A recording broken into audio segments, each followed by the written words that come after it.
Walang preno ang mga binitawang tirada ni dating Pangulong Duterte laban kay Pangulong Bongbong Marcos kahapon. Bukod sa pagtuligsa sa umano'y nilulutong People's Initiative ng administrasyon, ibinunyag din niya na matagal na raw nasa watchlist ng PIDEA si PBBM. Nasa frontline ng balitang yan, si Gio Robles. May drug addict tayo na presidente. Yan. Yan ang pasabog ni dating Pangulong Rodrigo Duterte laban kay Pangulong Bongbong Marcos sa harap ng higit 50,000 dumalo sa One Nation, One Opposition Prayer Rally laban sa charter change sa Davao City kagabi. Nung ako'y mayor, pinakitaan ako ng evidence ng PIDEA.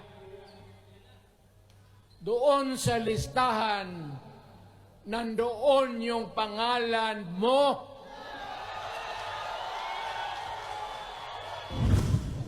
Walang ibang ibinigay na detalye si Digong, pero 2016 pa nang huli siyang maupo bilang alkalde ng Davao City bago nahalal na Pangulo. Wala siyang preno sa mga tirada kay Marcos. Bongbong bangag yan.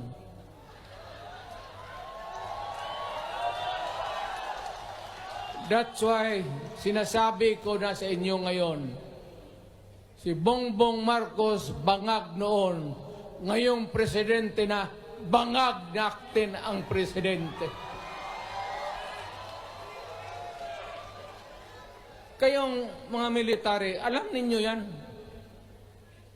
Lalo na yung nasa Malacanang.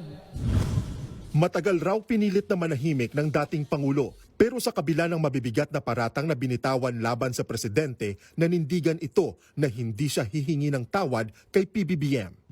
Kagawan mo yan eh.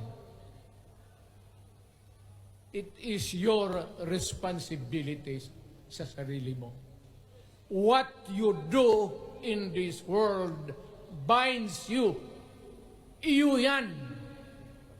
Huwag mong sisihin ang ibang tao kasi sarili mong utak at katawan yan. Binatikos rin ni Duterte ang umano'y bayaran kapalit ng mga lagda sa People's Initiative upang baguhin ang saligang batas. Giit ni Duterte, walang dapat baguhin sa konstitusyon. Tila pinasaringan din ni Duterte si First Lady Liza Araneta Marcos at isa pang mambabatas. Sila raw kasi ang mga mastermind sa People's Initiative.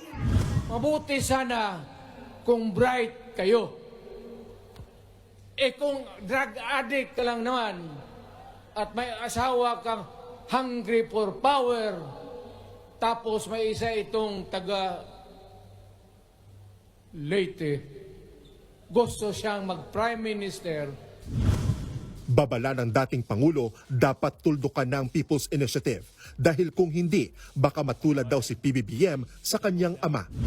Sabi ko nga sa iyo, Mr. President, kaibigan kita, Bingbong. Pag pinilit mo ito, lalabas ka ng Malacanang kagaya noong panahon na pinalayas kayo. Pumapasok kayo ng alanganin. Mr. President, baka susunod ka sa dinaanan ng tatay mo.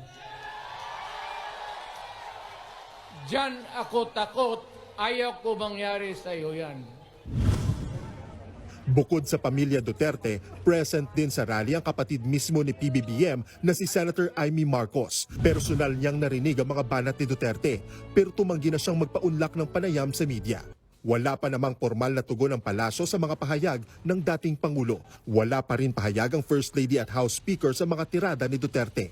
Pero nauna nang itinanggi noon ni Romualdez na wala siyang kinalaman sa People's Initiative. Nagbabalita mula sa Frontline, Gio Robles, News 5.